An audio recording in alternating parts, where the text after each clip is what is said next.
1, 2, 3, 4, 5, 6, 7, 8, 9, 10. Nous ara nu ai samin ilokiana Chimla len rual he I chun le suan kan him he Soi thia mar kan long na hi O shai te o ke shai du lai te Kwanu sara dam ten lo pianga Kando lung ru lo ni na ta te Mam te ka jam ne ma mu le bai le le la Em ten isa ruang du ten ka chu nam che o Kanau te hi ma hao chu O shai te o ke shai du lai te Kwanu sara adam ten lo pianga Kando ru lo ni na ta te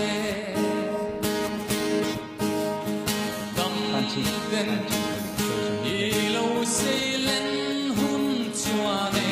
ke shai du la Gan ru in chung ti lim tu per na chung se ni lim le lo na ken se lam che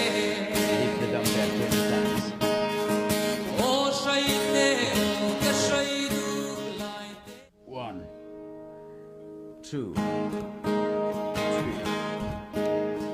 chung tua nu zara nu